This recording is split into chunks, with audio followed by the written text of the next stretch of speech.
What is going on, guys? It's your boy Shady Mike Gaming, and welcome to another NBA 2K22 signature jump shot fix. Today we're going to be working on Golden State Warriors super athletic wing, highly requested Jordan Poole. Now, first and foremost, I want to say thank you so much for all of the support on the videos. We just hit 16,000 subscribers. Thank you all for the support. Be sure to like this video if you like it and subscribe for more jump shots. About 55% of you watching these videos are not subscribed, so be sure to hit that subscribe button with notifications turned on, and also leave me a comment who you guys want to see next. Thinking Brandon Ingram, Tyler Hero, Kyrie Irving, just let me know. Other than that, guys, thank you so much for the support. Let's get right into it.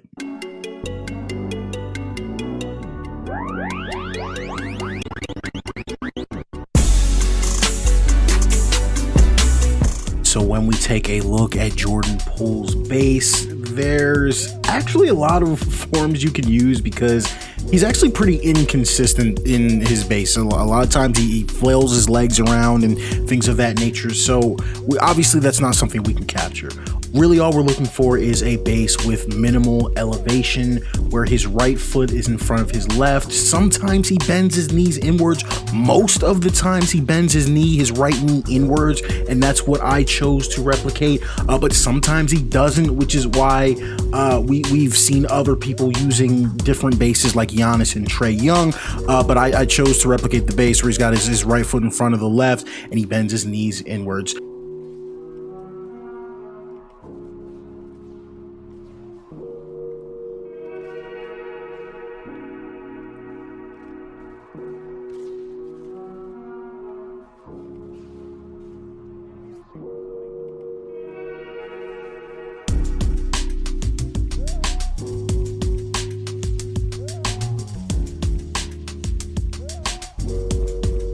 Whichever base you choose, it's important to know he has a one motion shot, so there should be little to no hitch in his jumper, which is affected by the base, but there should be little to no hitch. It should just be one smooth motion.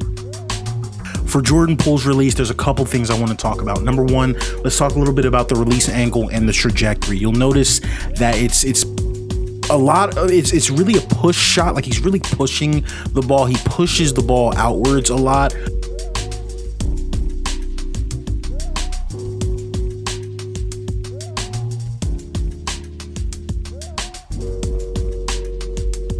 And then let's talk about his hands, the way that his hands should end. It should end with a flat release.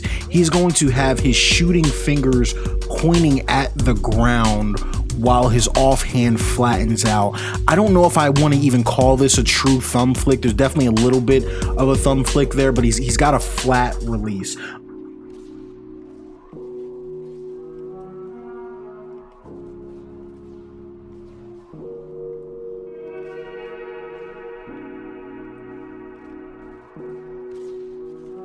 The other thing that we want to look at is when he's bringing the ball up and he's got his shooting arm at a right angle. His left arm really shoots out very far to the left, and that elbow sticking out is the key detail that we're looking for in the release.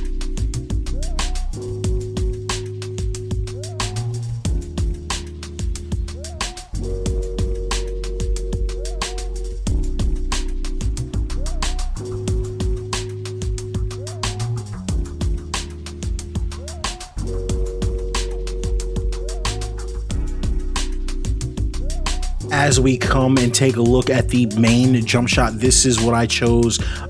Oh my goodness, when we talk about the form, mixing Deanna Taurasi, 70, and Glenn Robinson, very quick one motion shot. I don't think you can get a more accurate form than this. I know a lot of times people ask for alternatives for the WNBA releases. You can switch Taurasi for release 139. It's close, it's similar, but it doesn't really capture that off elbow the way Taurasi does.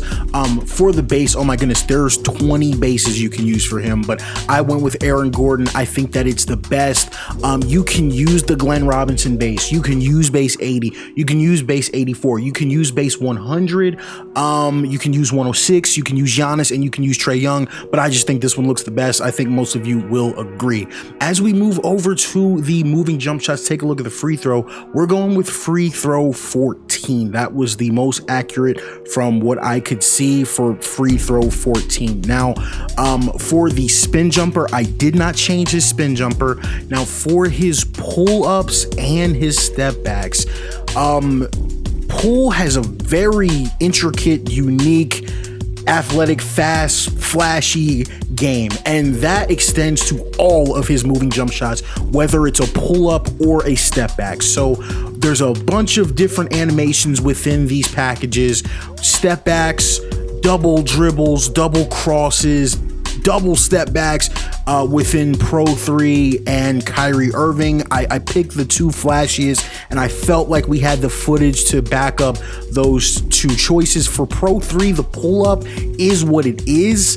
We weren't really looking for the pull-up as much as we were looking for those pull-ups out off of the triple threat. You guys know what I'm talking about, where you hold square or X if you're on Xbox, and hold the D to the left or the right. You get all these different fancy animations. I thought all of these looked very much so like things that Jordan Poole would do, so that's why I went with them.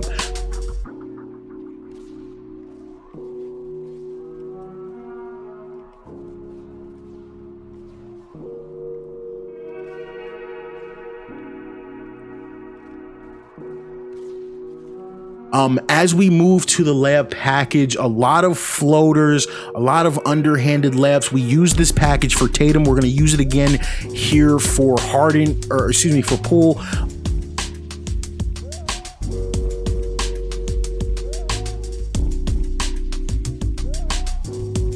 An alternative is the default small, but I don't like this package this year. And you've noticed I haven't used it much just because it just sometimes triggers from too far out and gets you in trouble in game.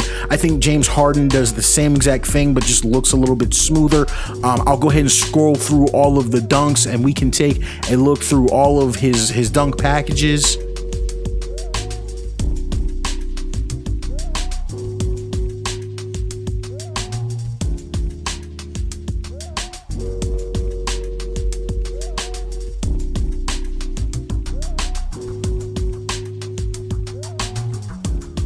As we move to the post game, Poole has no post game whatsoever.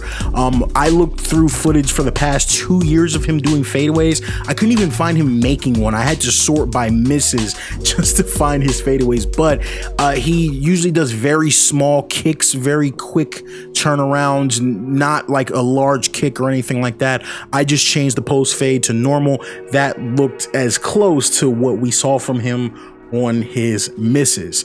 Now for the handle, we didn't change much here, but he loves setting up all of those step backs and side steps with a nice simple size up. I really thought that the Kobe Bryant size up looked the best for him. The only other alternative is maybe if you wanted something a little bit different, you could use Kevin Durant, but I really thought the Kobe Bryant one captured kind of that carry, or used to call it a hang dribble that he does. So this is very accurate from what we've seen from Poole.